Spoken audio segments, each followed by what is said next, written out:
Hi friends, இந்த வீடியோவில் நாம் கார்த்திகை தீபம் சீரியலோட ரிவ்யூ பற்றி தான் பார்க்க போகிறோம். அதுக்கு முன்னாடி நம்ம சேனலை சப்ஸ்கிரைப் பண்ணாதவங்க கீழே இருக்கிற சப்ஸ்கிரைப் பண்ண கிளிக் பண்ணிவிட்டு பக்கத்தில் இருக்கிற பெல் பட்டன் கிளிக் பண்ணிடுங்க. சரி, வாங்க வீடியோக்குள்ளே போகலாம். ரமேஷ் நம்ம ரம்யாவை நல்லா வச்சு செஞ்சுட்டாங்கன்னே சொல்லலாம். ஸோ நம்ம தீபா கார்த்தியோட கல்யாணம் நடக்கணுங்கிறதுக்காக ரம்யா பரிகாரம் பண்ண போகிறேன் அப்படின்னு அபிராமிக்கிட்ட போட்டு கொடுத்ததும் வேறு வழி இல்லாமல் நம்ம ரம்யாவும் வந்து பரிகாரம் பண்ணி முடிச்சிடுறாங்க. ஸோ நேராக வீட்டுக்கு வந்தது செம்ம டென்ஷன் ஆகிறாங்க. ஐயோ, கை காலெல்லாம் வலிக்குதே. முதல்ல அந்த ரமேஷை ஒரு வழி பண்ணணும். இவன் நடந்துக்கிற விதத்தை பார்த்தா எல்லாம் வேணும்னே திட்டு போட்டு பண்ற மாதிரி இருக்கு. ஃபர்ஸ்ட் இவன் கதையை முடிக்கணும், அப்போதான் ஈஸியா நம்ம கார்த்தியை அடைய முடியுங்கிற மாதிரி ரம்யா வந்து வில்லத்தனமா யோசிக்கிறாங்க.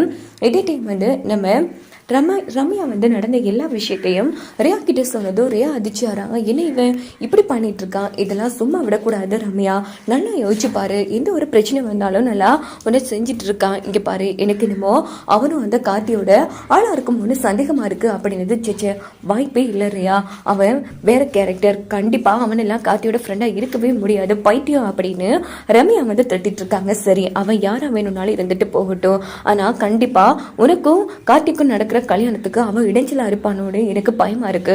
ஃபர்ஸ்ட் கார்த்திக் தீபா கல்யாணம் நடக்கிறதுக்கு முதலே இவனை நாம தூக்கணும் அப்படின்னதும், எனது தூக்கணுமா, அப்போஸ் அது வேற எம்மையில தானே பழி வந்து விழும். இங்க பாரு, நீ அதெல்லாம் யோசிக்காத. இங்க பாரு, அவன் கைப்பட எழுதின மாதிரி ஒரு லெட்டர் வந்து கிரியேட் பண்ணலாம், இப்படி வேலை விஷயமா வெளியில போயிருக்கேன்னு. அதுக்கப்புறமா யாருக்கு சந்தேகம் வரும், சொல்ல போனா அவங்க அம்மா அப்பாவையும் அவனை தேட மாட்டாங்க அப்படின்னதும், சூப்பர் ஐடியா, முதல்ல அதை செய் அப்படின்னுட்டு ரம்யா அங்கிருந்து கிளம்பினதும் ரியா வந்து ரமேஷ் போட்டோவா அனுப்பி உடனே ரமேஷை வந்து கடத்த சொல்றாங்க. அதே மாதிரி ரியாவோட அடியாட்கள் வந்து ரமேஷை வந்து கடத்திடுறாங்க. அது மட்டும் இல்லாம ரமேஷ் கைப்படவே மிரட்டி ஒரு லெட்டர் எழுதிடுறாங்க, நான் வெளியூர் போறேன், வாரத்துக்கு ரொம்ப நாள் ஆகும்னு. இந்த விஷயம் நம்ம கார்த்திக்கு தெரிய வருது. ரமேஷ் வந்து கடத்தப்பட்டது. உடனே கார்த்தி வந்து ஒரு வழியை வந்து கண்டுபிடிச்சு ரவுடிங்க எல்லாரையுமே அடிச்சு போட்டுட்டு ரமேஷை வந்து காப்பாத்திடுறாங்க. அதுல ஒரு ரவுடியை பிடிச்சி, டேய் யாரா நீ, யாரா ஒன்னு அனுப்புன அப்படின்னது. சார், ரியா என்கிற பொண்ணுதான் பணம் கொடுத்து ரமேஷை வந்து கடத்த சொன்னாங்க, அதனாலதான் கடத்தினேன், எனக்கு இதுக்கும் எந்த சம்மந்தமும் இல்லை, விட்டுருங்க சார் அப்படின்னதோ கார்த்தி விட்டுடுறாங்க. உடனே கார்த்தி என்ன பண்றாங்கன்னா ரமேஷ் ஒரு வழியா காப்பாத்திட்டு, சார் உங்களுக்கு ஒன்றும் ஆகல இல்லை சார், கண்டிப்பா ரம்யா சொல்லிதான் ரியா வந்து என்ன கடத்திருக்கணும், ஏன்னா ரெண்டு பேரும் ரெண்டு நல்ல கூட்டணியா இருக்கணும் சார், ஏன்னா ரியா என்ன கடத்துறதுக்கு முன்ன பின்னா அவன் யாருன்னு எனக்கு தெரியாது அப்படின்னதும், ஆமா ரமேஷ், நீங்க சொல்றது சரிதான், இருந்தாலும் எனக்காக இவ்வளவு ரிஸ்க் எடுக்கிறீங்க பாருங்க, ரொம்ப தேங்க்ஸுங்க, உங்களுக்கு நான் எப்படி கைமாறு பண்ண போறேன்னு எனக்கு தெரியல அப்படின்னு கார்த்தி வந்து ரொம்ப ஃபீல் பண்ணி பேசினதும், என்ன சார் பெரிய வார்த்தையெல்லாம் பேசிட்டு, இங்க பாருங்க எல்லாம் உங்களுக்காக மட்டும் இல்லை, நான் ஃபர்ஸ்ட் டைம் வந்து ஆசைப்பட்டிருக்கேன் என் ரம்யாவுக்காக தான், ஸோ அவ கிடைக்கிறதுக்காக நான் என்ன வேணாலும் பண்ணுவேன் சார், இங்க பாருங்க அதெல்லாம் நீங்க யோசிக்காதீங்க, ஃபர்ஸ்ட் உங்க கல்யாணத்தை பாருங்க, இங்க பாருங்க உங்க கல்யாணம் நல்லபடியா நடக்கும் வரைக்கும் அதை நல்லபடியா நடத்தி கொண்டு போறது என்னோட பொறுப்பு, ரம்யாவால உங்க ரெண்டு பேர் கல்யாணத்துக்கு இடையில எந்த சிக்கலும் வராது அப்படின்னதும் கார்த்தி ரொம்ப சந்தோஷப்படுறாங்க. அதே மாதிரி கல்யாண நாள் வருது. ஸோ ரம்யா செம்ம டென்ஷன் ஆகுறாங்க. ரியா, நான் எவ்வளோ திட்டம் போட்டு எல்லாமே சொதப்பிடுச்சு, இப்போ நான் எப்படி கார்த்தி அடைகிறது, இங்கே பாரு, சீபத்திரடுனா மாப்பிள்ளையோட கல்யாணம் நின்று சொல்லுவாங்க, அதனால நாம தூக்க வேண்டியது தீபாவையோ கார்த்தியோ கிடையாது, அபிராமியா அப்படின்னு எனக்கு புரியல, இங்கே பாரு, இப்போ நாம அபிராமியை கடத்தி மிரட்டணும்னா தீபா கண்டிப்பா கார்த்தியை கல்யாணம் பண்ண மாட்டா, ஏன்னா இதை விட்டா வேற வழி இல்லை அப்படின்னதும் உடனே ரம்யாவும் நம்ம தீபாவோட காஸ்டியூம்ல வந்து ரெடி ஆயிக்கிறாங்க. அதே மாதிரி கல்யாண மண்டபத்துக்குள்ளேயே நம்ம ரியா வந்து மர்மமான முறையில வந்து கல்யாண மண்டபத்தில் இருக்கிற ஒரு ரூம்லயே வந்து கட்டி போட்டுடுறாங்க. இங்க பார்த்தோம்னா தீபாவை சூப்பரா ரெடி ஆயிடுறாங்க. இன்னொரு பக்கம் பார்த்தோம்னா ரியா வந்து என்ன பண்றாங்கன்னா ஒரு ரவுடி கிட்ட வந்து ஃபோனை கொடுத்து நம்ம தீபாவுக்கு ஃபோன் போட்டு மிரட்ட சொல்றாங்க. உடனே ரவுடியும் அபிராமியும் கழுத்துல வந்து கத்தியை வச்சுக்கிற மாதிரி ஒரு வீடியோ எடுத்து தீபாவோட ஃபோனுக்கு அனுப்பி வைக்கிறாங்க. யார் வீடியோ அனுப்புறாங்க அப்படின்னுட்டு தீபா வந்து பாக்குறாங்க. பார்த்தா அபிராமி. இது பார்த்து தீபா செம அதிர்ச்சி ஆகிறாங்க.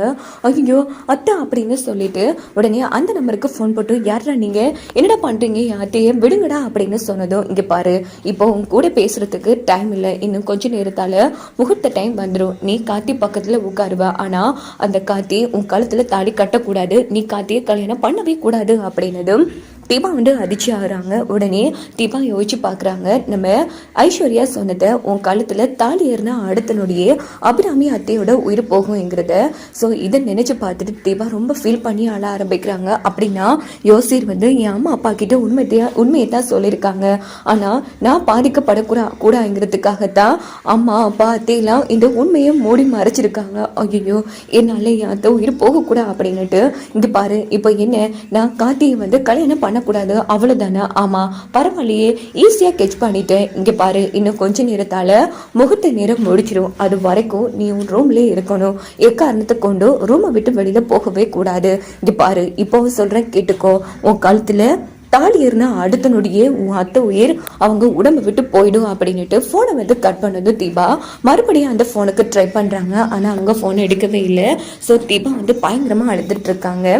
அதுக்கப்புறமா நம்ம மைட்லி மீனாட்சியும் வராங்க. என்னாச்சு தீபா, ரெடி ஆகிட்டியா? ஏன் ஒரு மாதிரி இருக்கா? அதெல்லாம் ஒன்றும் இல்லை அண்ணி அப்படின்னு சொல்லி உண்மையை மறைக்கிறாங்க. ஏன்னா கண்டிப்பாக இந்த விஷயத்தை நீ வேற யாருக்கிட்டே சொன்னீங்கன்னா கண்டிப்பாக அபிராமி அடுத்த நொடியே இருக்க மாட்டா அப்படின்னு அந்த ரவுடி வந்து மிரட்டியிருப்பான். இதனால தீபா எல்லா உண்மைகளையுமே மைட்லி மீனாட்சி கிட்ட மறைச்சிடுறாங்க. அதுவா கல்யாண கலை வந்துருச்சு அதான்ங்கிற மாதிரி மைட்லியும் தப்பாக நினைச்சிட்டு அங்கேருந்து போயிடுறாங்க. ஸோ அந்த ரவுடியை பார்த்தோன்னா மறுபடியும் ஃபோன் அடிக்கிறாங்க. பரவாயில்லையே, நீ குடும்பத்துக்கிட்ட யார்கிட்டயும் உண்மையை சொல்லாம விட்டுட்ட. இங்க பாரு, அடுத்தடுத்து உன்னை சுத்தி என்ன நடக்குது ஏது நடக்குது எல்லாத்தையும் நாங்க நோட் பண்ணிட்டு தான் இருக்கோம். தப்பை தவறி இந்த உண்மையை நீ யார்கிட்டயும் சொன்னா அவ்வளவுதான். நாங்க சொல்றது ஞாபகம் இருக்குல்ல அப்படிங்கிறது. இப்போ பொண்ணை காணும்னு வீட்டுல இருக்கிற எல்லாரும் தேடுவாங்க.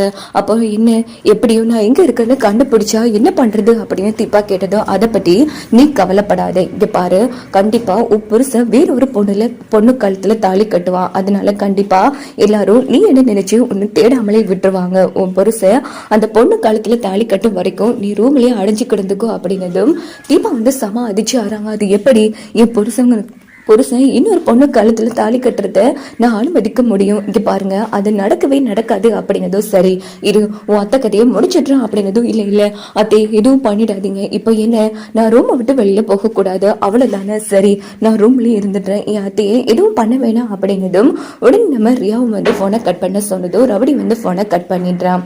இங்க பார்த்தோம்னா கார்த்தி வந்து மனமடையில வந்து உட்காடுறாங்க.